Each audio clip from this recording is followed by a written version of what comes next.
Prior to the start of this event, please silence your mobile device. In the event of an emergency, please listen for instruction and proceed to the nearest exit. The primary exit is through the rear of the auditorium and out the C Street entrance. An alternate route is through the exit doors to the right and left of the stage. Staff will be observing to offer assistance to persons with special needs. Thank you.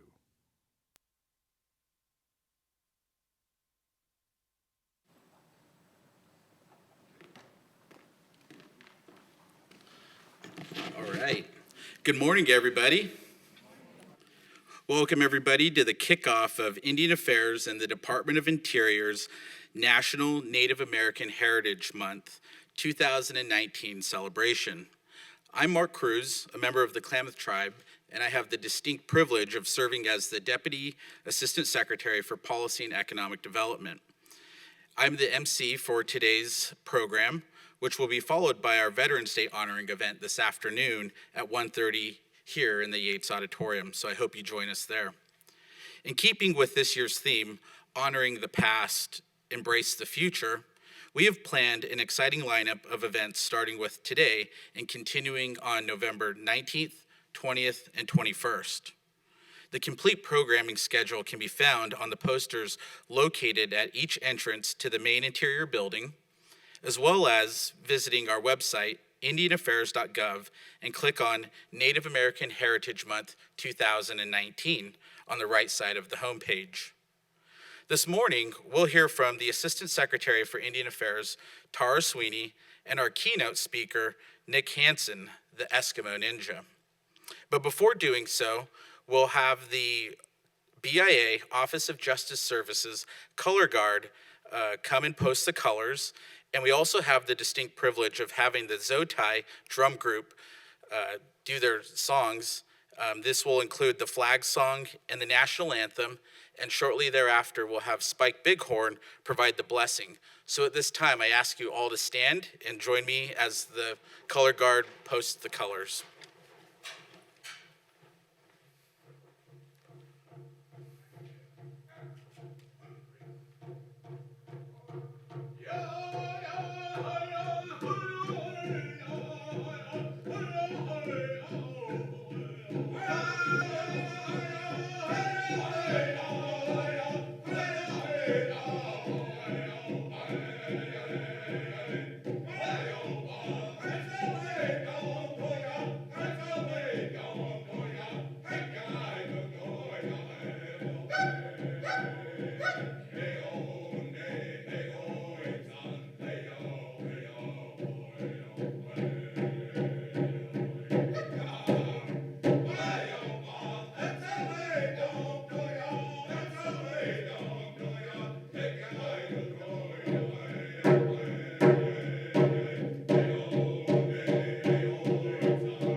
And now we'll have Mr. Bighorn do the blessing.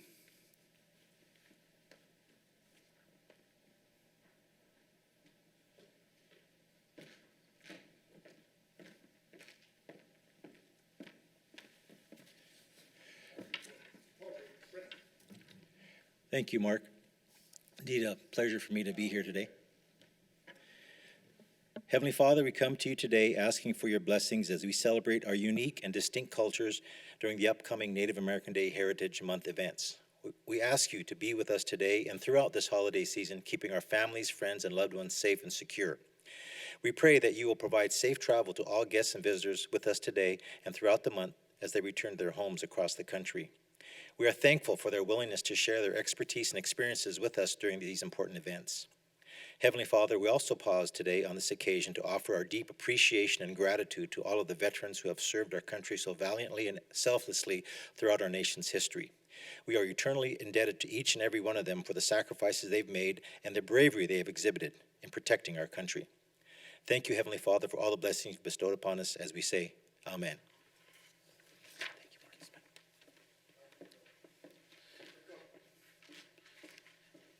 And now the drum group will do one more song as the color guard retires.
Thank you, drum group. You may be seated.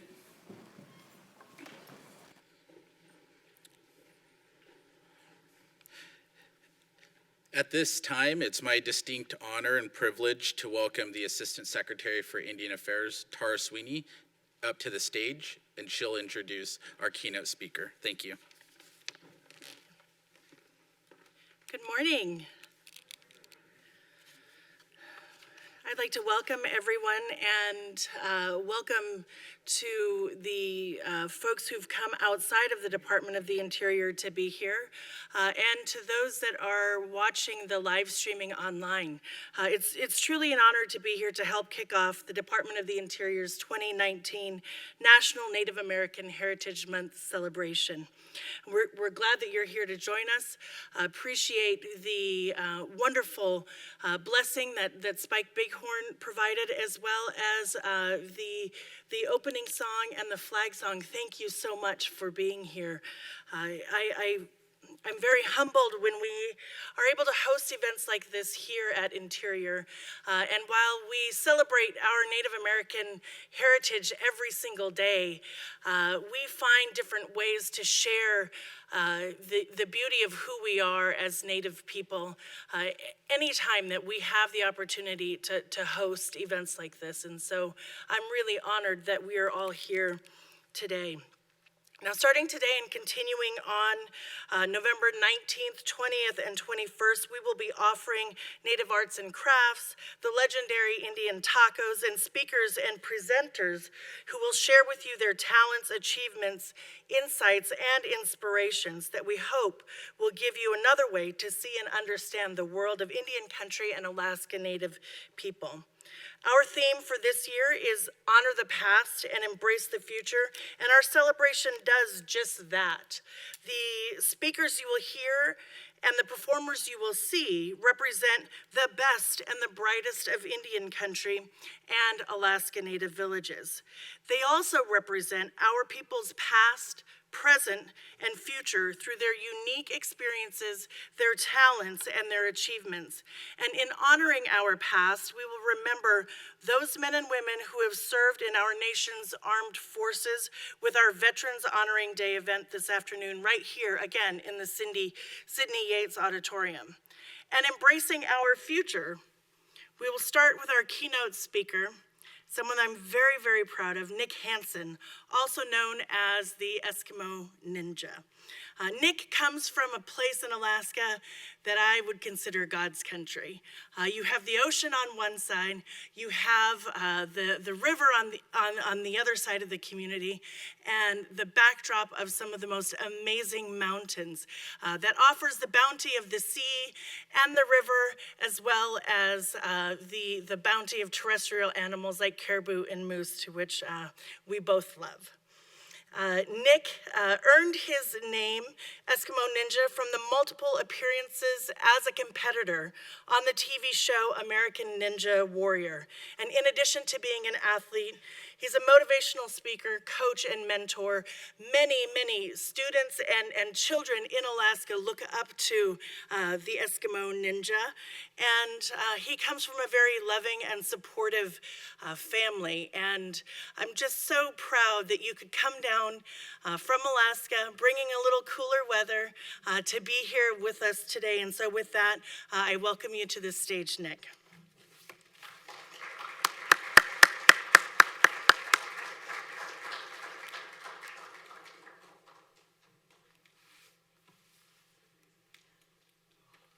I just want to give you a hug one more time. Thank you. There's some water here. Thank you. How am I supposed to live up to that intro? Smokes. Dang, that's an intro. I hope that we're recording this live stream so that I can just replay that and share it with all my followers on social media and just say, hey, look, this was an intro. I didn't say it.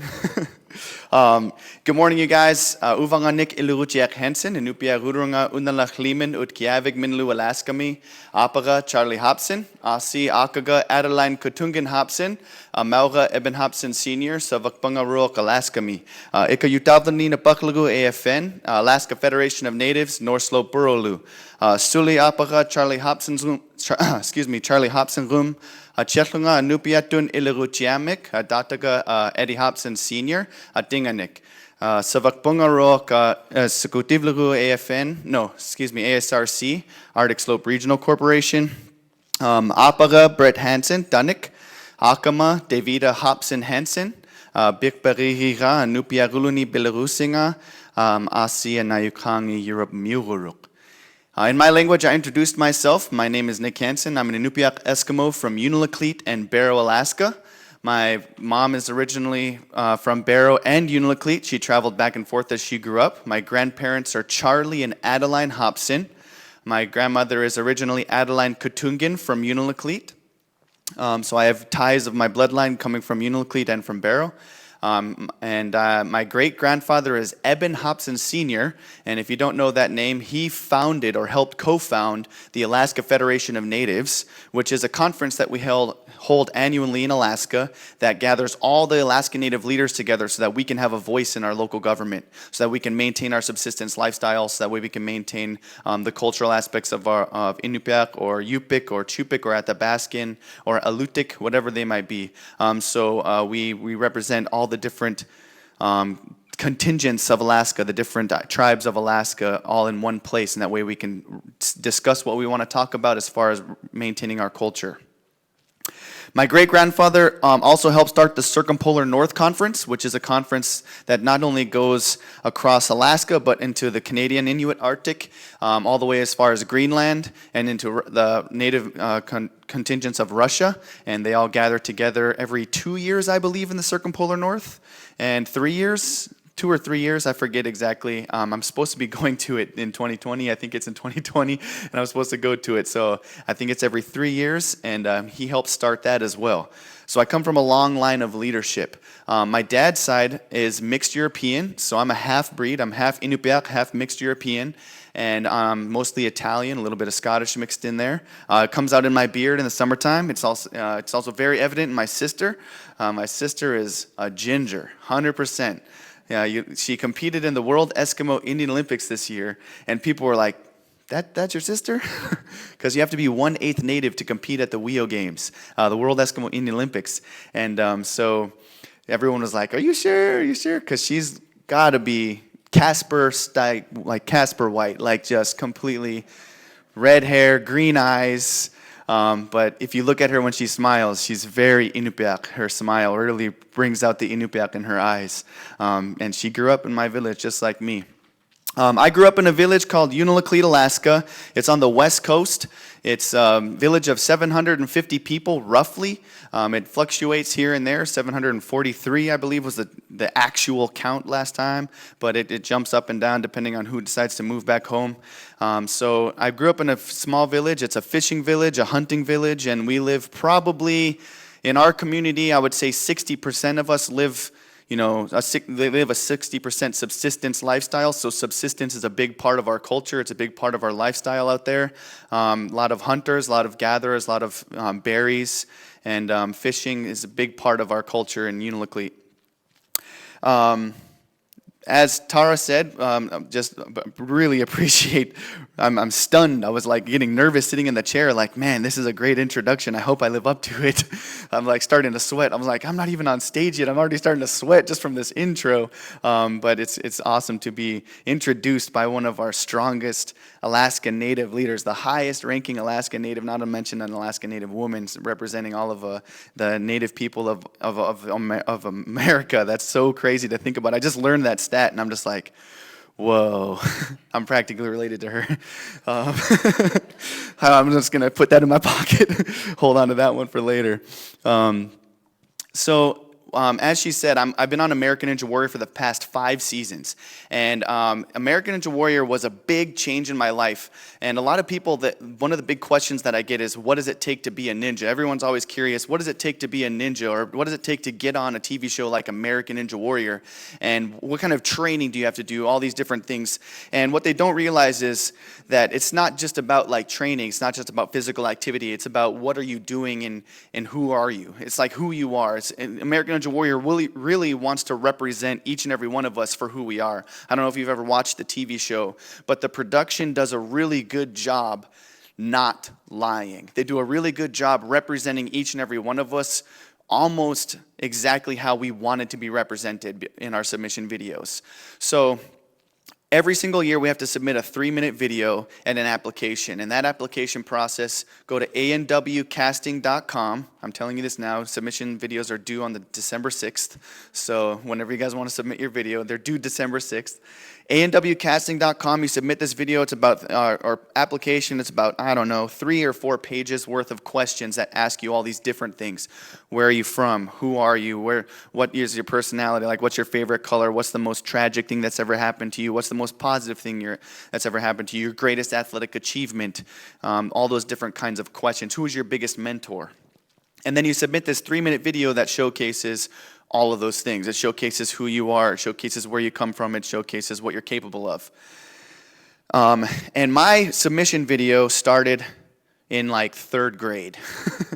So I didn't even know what American Ninja Warrior was till 5 seasons ago, and I'll tell you more about that in just a second. But when I first decided to be an American Ninja Warrior, it started when I was in 3rd grade. When I was growing up, I was beat up and bullied every single day of my life. And the reason why is because I moved to Unalakleet when I was 6 years old. We lived in a city called Eagle River beforehand. My dad was a contractor. And when we moved to Unalakleet, I was beat up and bullied by the native kids there because I would try to associate with them and say, hey, look, I'm Alaska Native just like you. And they would say, no, you're not. Look at you, white boy. And they would beat me up for it. Okay, before I move on, I want to let you guys know, I'm going to get real with you. I'm going to be very honest. I'm going to be very truthful about my life. But I also want to be very honest and truthful about where it's taken me and how far it's come. So if you need to step away before I get into all the details of this, or if you want to shut off the live stream, or if you want to pause it for a second, don't hesitate to. If you're following on the live stream, don't shut it off. Obviously, production, don't shut it off. But if you need to step away or step out of the room, take that opportunity to do so. So it was a very backward style of racism, correct? Like, I come to Unilocleat and these kids that are, and Inuit kids are bullying me and beating me up because I look white. And so the leader of this group was named Axel Johnston. I remember one day he picked up a rock in his hand and he threw it at my head. The rock was about this big in his hand. And wham, he threw it at my face. And then he kicked me a few times, high-fived his friends, and walked away. I go home. I never told my parents, literally never told my mother about this until 5 years ago when I started doing motivational speaking, and I shared her my speech. I was like, you think this sounds good? And she's like, excuse me? When was I going to find out about this? I was like, you just did? So that's because as I was walking home when I was a kid, I would go down to the ocean. We live right on the ocean, and I would wipe myself off, clean myself up before I got home, because I thought if I told her, she would tell his parents, then he would get in trouble, and then I'd get beat up worse, blah, blah, blah. So I just decided one day that he hit me at the rock. I was like, you know what? What is it going to take to make this stop? What is it going to take to make these kids accept me for who I am and understand it? And what I realized is they didn't know who I was. They didn't even know me. And then I thought about it more, and I was like, I don't even know me. I don't know what I want to do. So I decided, you know what? I'm not going to let it affect me anymore. I'm just going to continue doing what I do. And so I decided I was going to join sports. Even though all these kids that beat me up were in sports, I was going to join sports. Not only that, I was going to be part of the Geek Squad, too. I was going to be in academic decathlon and battle of the books and play chess and all these different things. I wanted to experience as much as I could so I can try to figure out what I was good at. And as it turns out, I was really good at sports. So I joined cross-country running, volleyball, basketball, Native Youth Olympics, wrestling, cross-country skiing, all the different sports we had available to us in Unilocleat. Excuse me. We never had like track and field or football or baseball or anything like that, so I never got into those sports. But my dad always says I would have been a great pitcher because I could throw a rock across our river. I don't know what that means, but... So I joined all these different sports, and it was kind of my outlet to try to figure out who I was. But I was also like an action sports guy, skateboarding, snowboarding, BMX biking. I know, skateboarding in a village, right? It's all dirt roads. I would lay down plywood all on the thing, and I would set up like a rail from one sheet of plywood to another, and I would like try to grind across so I can, in the grass. It was hardcore. I took skateboarding to the next level. I kind of feel like I was a revolutionary, I'm not going to lie. But as I started to grow up, the kids started to stop bullying me. They started to stop beating me up. And Axel and his crew, they kind of stopped doing it because what they realized was, wow, Nick's actually pretty talented. And the reason why I was getting good was because the positive role models in my life. There were high school kids that said, hey, he's really good. Let's teach him more. Let's perfect his shot. Let's get him to be the next me, if there was another basketball player in my community. And let's look up to him. And then also the coaches, my teachers, most importantly, my math teacher, really taking me under his wing, not only in school, but after school. And these guys like feeding me and helping me grow and helping to lift me up in these things. And as I grew up, I became one of the top athletes in my school. We got second, third, fourth, and fifth in state for basketball. We were second in the state for mixed sixth volleyball 2 years in a row. And I was 17th in the state for cross-country running. All these different things were coming into play. But there was one sport I hesitated to join, and it was the Native Youth Olympics.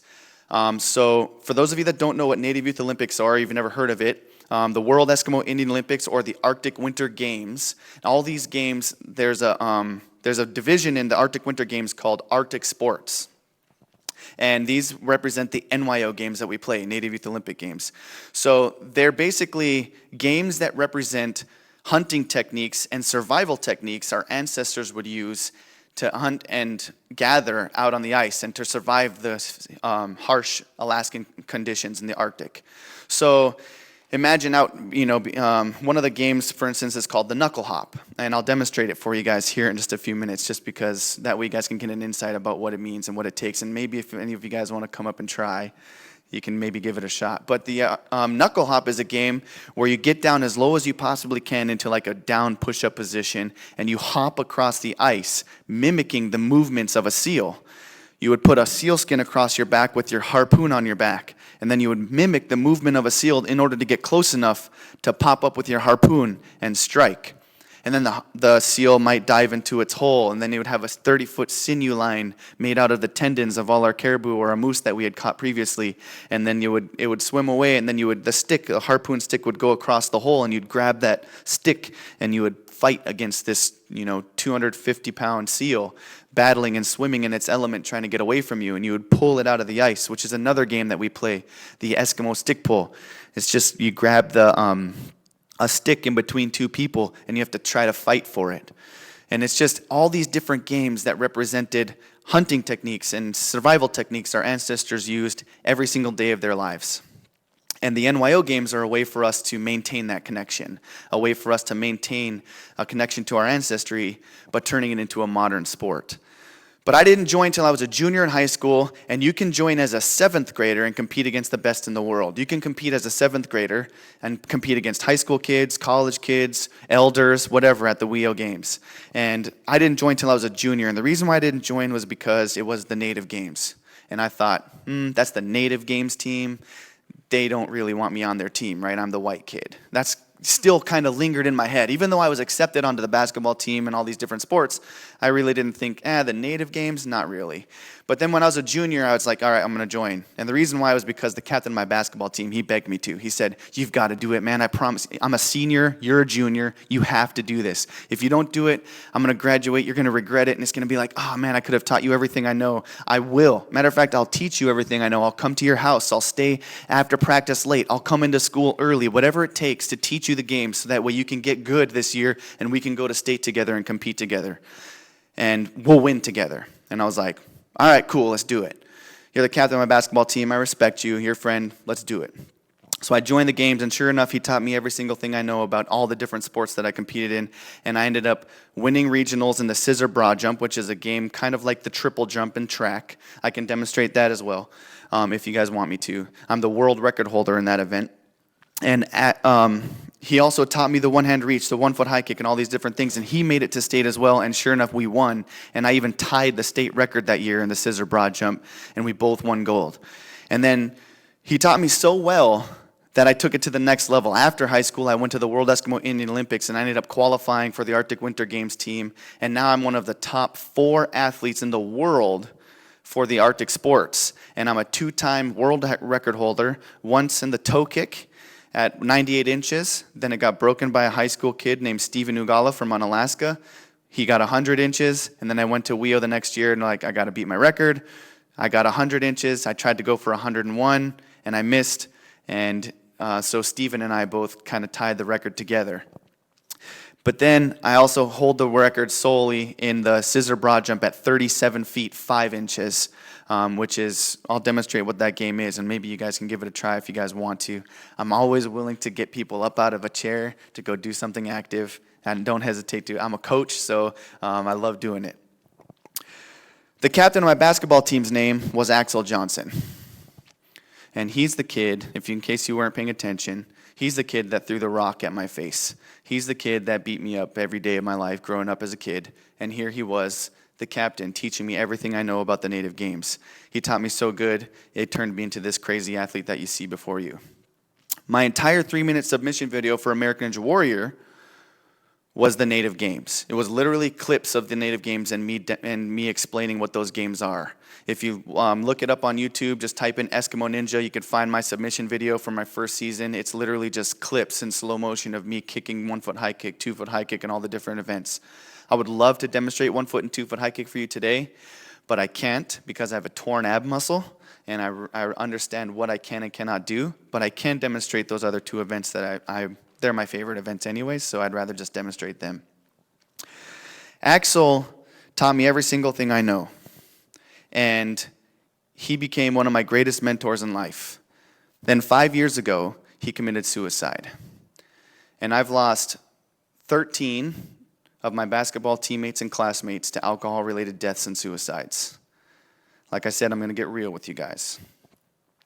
When Axel passed away 5 years ago, I went into a really deep state of depression. I thought, you know what? I'm done with this. This is dumb. I had already lost 4 or 5 guys before him. And it might have been more, it might have been 6 before him. And finally, he was kind of like the one that pushed me over the edge, and it was like, you know what, I'm done, and I fell into this really deep state of depression. My girlfriend that I've been with for 9 years, who's watching right now, hi, Joanne, she's watching right now. She was working up the river. She does counting. She counts fish. So she's up the river where there's no cell phone service or anything like that. She drives a boat to work. She's got the greatest job ever. So she drives a boat to work. She goes camping, and she counts fish for 20 minutes at a time and then spends the next 40 minutes in nature. It's amazing. Best job ever. But she was gone 6 days out of the week, back 2 days. Gone 6 days, back 2 days. So during those 6 days, I would get even deeper and deeper because she wasn't there to be there for me. So I started reaching out to this other friend, and this other friend was a girl. And one night, we were watching Aladdin, my favorite movie of all time. We were watching Aladdin, and I fell asleep. She fell asleep. We're in the same room, and Joanne came home. And Joanne came home to see us sleeping in the same bed. Now, we weren't like anything romantic or anything like that. We were just sleeping. And she flipped out. Everybody flipped out. It was a big argument. We had this big old fight. And as we had this huge fight, I got pushed over the edge, and I was like, forget it, I'm out. And I left. I slammed the door. I got on my bike. I took off biking up the road.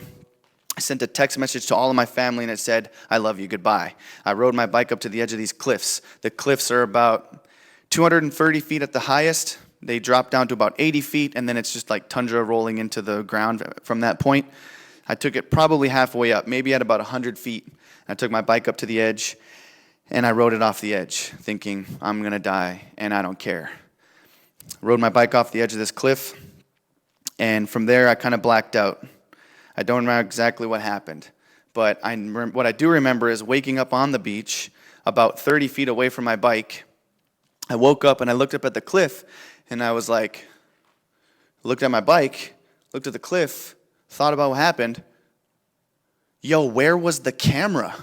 Yo, I just survived riding my bike off the edge of this cliff. What the heck? I should have been recording this. That was amazing. What happened? Oh my goodness, I'm like going nuts. I'm like, I can't wait to tell Joanne. I can't wait to tell Isaiah, my best friend. I can't wait to tell everybody what happened, dude. And they're never gonna believe this. I can't believe it. My front tires popped. My back tires popped. My front tires actually bent. So I'm pushing my bike home. And as I'm pushing my bike home, all I could think about is, holy smokes, I just rode my bike off the edge of the cliff. I can't believe I just survived that. And as I'm pushing my bike home, I had been gone for maybe like 4 or 5 hours. It took me to get there. And I'm pushing my bike home, and I see this truck blazing down the road, dust flying everywhere. I mean, this truck is blazing and I'm just like, whoa, that truck's going really fast. That's kind of dangerous. I hope they don't bump me. And I push my bike off to the side, and I'm like, man, I can't wait to tell these guys. And then as it pulls up, I see 2 people in the car. I recognize the truck, and it starts to slow down. It comes to like a screeching halt, right? It's just like, I mean, it was a dirt road, so it was more like as it came up to me. But it comes to a screeching halt, and I'm pushing my bike, and then I realize, and it clicks in my head, and I stop, and I go, oh crap, that's right. I sent a text message to everybody saying I love you, goodbye, and I just rode my bike off the edge of this cliff. Yo, this is hardcore. And then the 2 people got out of the car. It was 2 girls. It was Joanne and the other girl, and they came and they embraced me with just like these at the same time. They just ran out of the car, and boom, they just embraced me. And as they embraced me, I just got flooded with this emotion. I didn't know how to explain it. It's just love and joy and anger and happiness and all these different things all at once. And I was just overwhelmed with this emotion as these 2 girls put all their differences aside for me. They put everything that they had against each other because they cared about me. They cared about how safe I was. They cared about if I was okay. They're hugging me, and I see this bike in the background coming towards me too. And it's my best friend Isaiah. He's a commercial fisherman, super strong, bulky dude, strong dude, commercial, pulling nets in all day long. He comes and he bikes up to us and he basically picks up the girls and chucks them aside. He gives me this huge hug. And he's just holding me, and the two girls get in the car, and they take off, and they go riding for like another 2 hours. I don't know what that conversation was like. I don't want to know what that conversation was like, but it was probably intense. And Isaiah walks me all the way home. He holds my arm the entire way home. We walk all the way home. And as we get to the house, we park the bikes. He's still holding my arm. We get to the door. It's a normal-sized, regular door. And I'm like, still holding my arm. I'm like, all right, let's go inside. And we get inside, and we sit down, and I just look at him. I give him a sigh, and he gives me a sigh, and I just go, you want some coffee? And he's like, yeah. So we make some coffee and breakfast, and I'm on suicide watch for like the next 3 weeks. And during that time, I really bonded with an 8th grader in Uniloclete. His name is Aiden Ivanov. He's one of the top basketball players in the state of Alaska right now.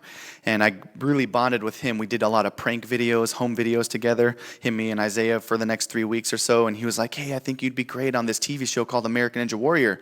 And I was like, what's that? And he said, oh, it's this great show. We should go watch it. So we go outside the school and bum the internet because they're the only ones that have good enough internet in the village. So we go outside the school and we're watching a YouTube video. And I'm like, yeah, dude, I would watch this show with you, bro. And he was like, no, I think you should get on it. I think you should try out. And I was like, oh, okay, let's go build a warp wall. And he was like, really? And I was like, yeah, let's go build a warp wall, dude. And I was like, he's like, sweet. So we build a warp wall. And then not only did we build a warp wall, I'm like, dude, a warp wall, I got it on my first try ever. And I was like, dude, I'm built for this. Let's do it. We need more than just a warp wall. He was like, what about a salmon ladder? I'm like, all right. So we build a salmon ladder. Next thing you know, I have 22 obstacles outside my house, all made out of driftwood that we found on the beach and put together just so that I can go out and train and do this stuff for Ninja Warrior. Next thing you know, the community is like, oh, dude, you'd be great. Yeah. And everyone's starting to support me and lift me up onto this show. And once I got on the show, I realized that I had done something that nobody's ever done before. I was an Alaska Native. I was the very first Alaska Native ever to compete on a national television show, or at least on that particular national television show, American Ninja Warrior. A few others had been on shows like Wipeout and other things like that, and there was also Flying Wild Alaska, different shows that are out there. But I was the first American Ninja Warrior that was Alaska Native. And as I was competing, people were watching me, and then I got a phone call from a school in Dillingham that said, hey, you should come out to our school and talk to our kids and talk about your success. And I was like, okay.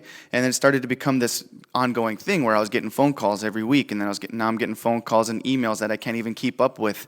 And it turned into this motivational speaking career. So I tried to find, as I was trying to figure all this stuff out and going through all these questions on the show after application after application, I'm talking about Axel and my friends and those that I've lost and all these different things. When I answer that question, what's the most tragic thing that's ever happened to you? I'm trying to figure out what was it that was bothering them. And I've only got about 5 more minutes, so I'm going to crush through this last bit of my speech with you guys. What I realized is I knew exactly what they were going through, because a lot of us that are Alaska Native or Native in general have been through it. A lot of you guys might even know the stereotype behind what that is. And alcohol was a big part of their lives, whether they got to agree with it or not, whether they wanted it to be or not. My mom was a severe alcoholic growing up. And one night I remember coming home. Sometimes she would get really bad, sometimes she wouldn't. It was maybe once a month, maybe once every other month. I'm not sure exactly how much it happened. It wasn't enough for me to remember all of them. It was enough for me to remember one specific time that it got really bad. But I came into the house, and my brother was like cowering in the corner as I came home from basketball practice as a sophomore in high school. And as I'm opening the door in this one motion, just like this, I observe all these things. My brother's cowering in the corner, crying, scared. My sister covering him, protecting him. As I open the door a little bit more, I see our table. We had a glass table in our house. It was shattered. We had a wall of CDs torn off the wall, all in alphabetical order because I just got done doing it with my dad, torn off the wall. And then as I open the rest of the door, my mom is just wailing, boom, beating on my dad. Boom, F you this, blah, blah, blah, that, yelling at him for whatever reason. And he's just trying to defend himself, trying to protect himself from getting hit. And I immediately went into fight or flight mode. As a sophomore in high school, I was like, I got to stop this.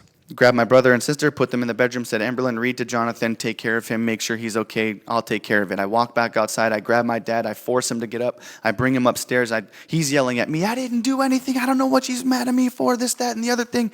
And I'm expecting to go back downstairs after I put him in his room and calm him down. I go back downstairs, and as I'm going back downstairs, I'm expecting, I'm going to have to fight with my mom now. I'm going to have to argue with her and try to put her to bed, and she's probably going to start crying. All these different things are probably going to happen. But as I go back downstairs, it's just dead silent. You could hear a pin drop. And as I stand there, kind of in the entryway to our living room, I see my mom sleeping on the couch. She had passed out, just completely blacked out drunk.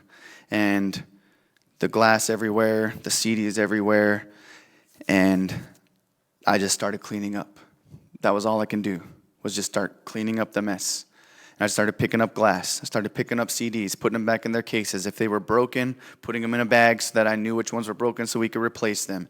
Picking up the glass, putting them in canvas bags, putting them outside, vacuuming, cleaning up the stains. And then by the time I got done, I picked up my mom, pretty much dead weight. She was super overweight, like 200 pounds probably because of how much she drank.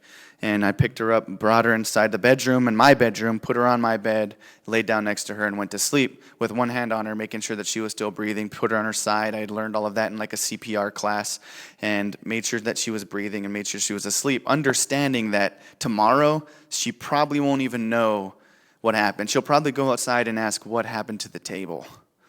You know what I mean? Knowing and understanding that she was just so far gone that there was no hope for it. And sure enough, that happened. But what I realized in that moment as I was going to bed and going to sleep was I never want this to happen to any other kid in my life. I never want this to happen to my kids. And so I'm never going to drink, I'm never going to smoke, and I'm never going to do drugs. And that day I decided that I was never going to do that, and I haven't. Ever to this day, I've never smoked, I've never drank, I've never done any drugs. Just because I had witnessed what it could do, what the potential of what that is could be.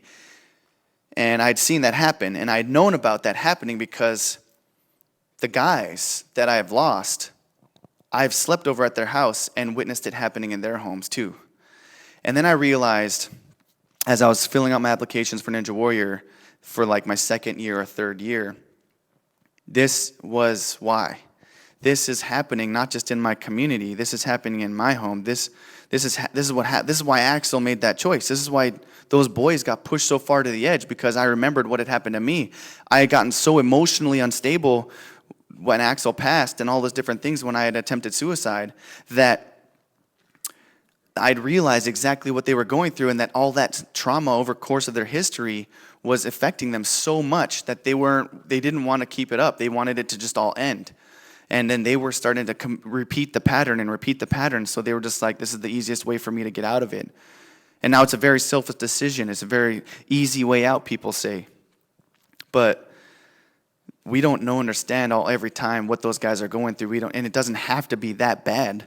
But when it is that bad, that's an option. I've been there. I know exactly what it means. And that was an option for me, because I had gotten to that point where I'd lost so much that I didn't want to deal with it anymore. So I decided to take my American Ninja Warrior platform and all these different opportunities to go and speak to the youth. I decided that I was going to be their positive role model. If they didn't have one, I want to be it. If they didn't have somebody to look up to, hopefully I can be that one guy that they can look up to. Hopefully I can be that one Alaska Native kid that does something that is not college related. I don't have a college degree. I'm like 60% of a civil engineering degree / master's in math. But once Ninja Warrior came into play, it kind of took over, and I just decided, you know what, I'm going to take a break from school, and I'm going to figure out what I got to do, because this Ninja Warrior thing is really kicking off. And, you know, and also this platform of suicide prevention, this platform of trying to prevent alcohol or slow it down as much as we possibly can. I'm not saying, like, don't ever quit drinking. I'm not saying you can. I'm not saying that nobody should ever not drink. I'm saying that, you know, what are you going to do, and how are you going to control that? How are you going to establish that strength? And if you know the true history of Alaska Native people, as Alaska Native people or Native people in general, we're the youngest to it. We're the youngest to what alcohol is. It came to us from a different place. And over the course of the years, it just kind of been introduced to us for the last few hundred years. And that's not very much time to build the tolerance, and we're still overcoming that. But what's happened because of it, and what's happened because of that trauma, and what's happened because of the things that I've seen in our lives, and the things that we're still going through, and all those different things that have pushed my friends, my family members, me to those depths of suicide, or into a depression or an alcoholic lifestyle. What are we going to do about it? Because all we can do at this point is clean up the mess. All we can do at this point is start picking up the pieces one at a time, and start doing what we can. And my piece is to try to inspire the youth. My piece is to try to make sure that kids understand what it is capable of, what we as human beings are capable of, and how far we are pushed every single day of our lives. If you haven't thought about suicide, you're not human. If you haven't thought at one point, I just don't want to be here, then you haven't been human. You're not a human. It's just a human nature for us to get to push to that brink. Now, wrapping it back all up, my mom's been sober for the last 9 years, so I want to make sure that I let you guys know that. She's lost like probably 80 pounds. Yeah, you can clap for it. It's a clappable moment for sure, definitely. My dad, on the other hand, hasn't lost much weight because my mom took up baking, so definitely. And I have taken my platform on American Ninja Warrior to try to, travel to different communities. And I've been to every single corner of Alaska, and I've gone to different nations across the state. I've been to the Blackfoot Nation in Montana. I've gone to visit the Navajo Ninja. There's a Navajo Ninja out there now. He's a really good friend of mine. We hit it off right away. And then there's also, other contingents that I've been I've had an opportunity to share this ambassadorship as an Alaska Native person. And I feel like I'm in a very unique place because I'm half and half. So I am the bridge, I physically, literally, I am the bridge between Western culture and Native culture. And I feel like being an ambassador for that and representing my culture, but also representing, Western culture at the same time. I want to make sure that we do exactly what what we're celebrating right now, and that's bringing our ancestry into the modern world, understanding our cultures and blending them together, understanding our cultures and accepting everything and bringing them all together. And that's what me as the Eskimo Ninja, people ask me, isn't Eskimo derogatory? Like, isn't that a racial term? And I'm like, well, my Appa is full-blood Inuit, and he speaks in my language, and he speaks to me in my language. Matter of fact, he yells at me, and I'm in trouble in my language. So, and he answers the phone during American Ninja Warrior season. When the season starts, he'll answer the phone, Eskimo Ninja's grandpa. So if my Appa, the president of the Whaling Commission, one of the leaders, the son of Eben Hobson Sr., says, Eskimo Ninja's grandpa, I think it's pretty acceptable. Now, if you're an Inuit, Canadian Inuit, they really don't like the term Eskimo. So if you're around Canadian Inuit people, they accept me. They understand that, I can kind of get away with it because I'm Alaska Native, and they don't mind the fact that I'm called the Eskimo Ninja. I've talked to a lot of them, but they do not like the term Eskimo. They would rather be considered Inuit. So there are different cultures, and we all understand how that goes. The same way, African American versus black, or white versus Caucasian, they're different terms, and we just use them differently. It depends on how you use it. And if you're saying, look at that Eskimo, yeah, blah, blah, obviously you're talking like really derogatory. But if you're saying, oh, wow, it's the Eskimo Ninja, can I shake your hand? You know what I mean? Then that's totally different. So it's just a matter of how we perceive it and how we portray it. So with that being said, I really hope that we have an opportunity here, and I'm really glad and proud to be a part of this celebration. I'm super proud to have someone from my roots up at the top of the food chain, but also I want to give one more applause and thank you to these three gentlemen right here, because sitting here and watching, I filmed the whole thing, so just a heads up, I'll get your guys' Instagrams later and tag you in it, but this is, I was like, man, I wish I brought an Inupiaq drum, man. I would have just like sat next to you and just like tried to get the rhythm and drummed with you, because this was cool. I'm just really honored. I want to give them one more round of applause too for helping us out today. All right, before I get off stage, does anybody want to do the Knuckle Hop with me? Are you sure? Because, the video. I forgot all about it. How much time do we have? Because I don't want to take up all of your guys' whole morning. Do the video? All right, cool. We do have a video. Thank you, Mike, for remembering. I introduced myself in my language, and then I just got right into it because I was just like, man, I'm on a roll right now. I'm just going to go with it. So just to kind of showcase, in case you guys are wondering, okay, who is this guy? Like, what is American Ninja Warrior? This is who I am on the video screen, and this is what American Ninja Warrior is. And then I'll demonstrate my athletic ability up here physically in front of you just so that you guys can see it. So, okay, demo first. Give Mike a chance to load the video up. Got you. All right. So my entire submission video for American Ninja Warrior was based off the Alaska Native Games. This Native game that I'm going to demonstrate for you, I will show you what scissor broad jump is, but this stage is not big enough to do an entire scissor broad jump.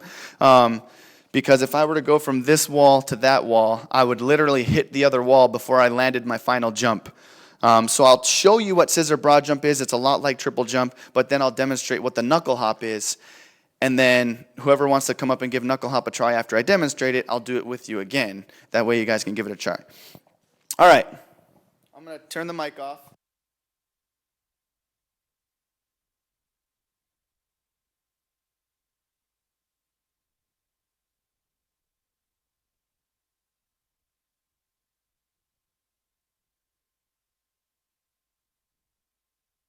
Close enough to strike. So sometimes there would be a piece of an iceberg, maybe this big, but then in front of you there would be an iceberg as big as that TV, and then there might be an iceberg as big as this chair, and then an iceberg as big as the circle on the carpet of the floor, and you would have to run across in order to get. Let's pretend that all the chairs, the red chairs that you guys are sitting in, is mainland, the main ice, and there's a gap between me and the main ice. Obviously, I can't jump to it. I'm in the Arctic water. I'm not going to swim to it because then you're going to die. So you have to jump from chair to little circle to take TV to get back to ice. Now this game represents what that is. I'm going to be starting in a standing position as if I was on the edge of the iceberg, getting ready to jump, planning my attack. Remember, our ancestors would have been in mucklucks, so walrus skin shoes. Tara's wearing a pair right now, so they would be in mucklucks. Super slippery, especially on ice, just to let you know. But today in modern culture, we wear Nikes. Or New Balance, whatever. So you'd start from a standing position, you jump off of both feet at the same time, you're going to land on one foot, then you're going to scissor step. So a scissor step would be, instead of a triple jump, you step, step, jump, land. Now this, you're going to scissor step, so one foot has to come from behind to the other side. Imagine your iceberg, you land on it like this, and then the next iceberg floated a little bit because of the current, and now it's over there. You have to react to that. So you scissor step and land on it like this. That's what it represents. So you jump out, then you scissor step, then you jump one more time, and then imagine that being the end of the ice. You land on the edge of the ice, maintaining your balance. Now, the reason why we land instead of like tumble and fall, it's important to maintain your landing, because imagine landing on the edge of ice, right? Representing that balance it takes to land on ice in a pair of mucklucks. That's what it takes, is to hold that position so that way you don't fall backwards, or if you're landing on a big enough chunk, you don't want to land forwards either. A big enough chunk to hold you just enough time to get yourself gathered and to keep on going. So it looks something like this. Now I'll do it on the floor, whatever. Sorry, camera. Apologize. This one's just for the crowd. So it looks something like this.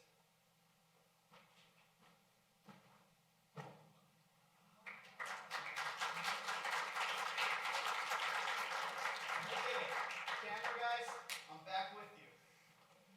That was last minute, Mike. I apologize for that. Okay, my other favorite game, and this one's the most important game to me because it really represents who you are, where you're from, all those things. The reason why is because if you can do this game, it's all about you versus you. So you having to discover what you're capable of. And after the first 20 feet, the pain goes away. So just want to let you guys know that ahead of time. But after that first 20 feet, it's all you. How much do you have left in the tank? How much can you handle? How much more can you take of this?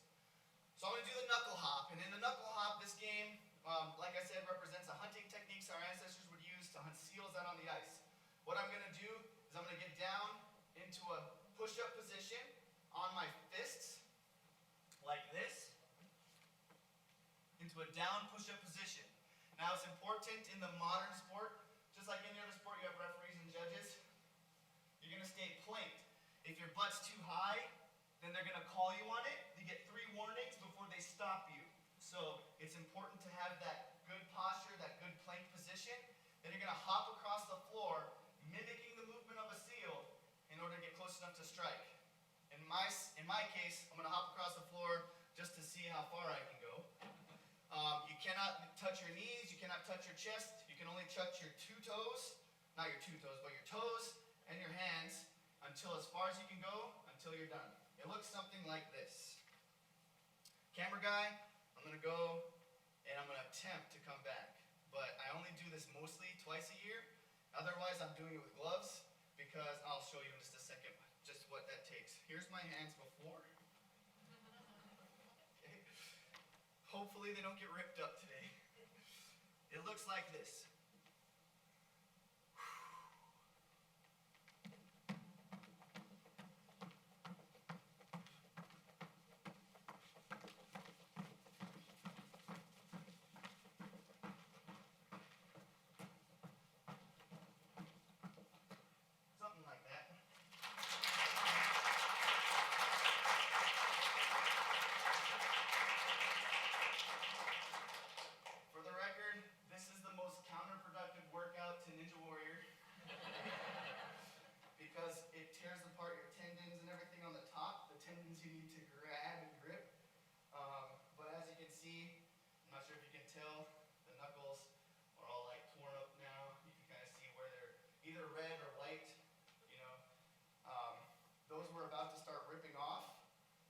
Especially this one, so that's why I stopped.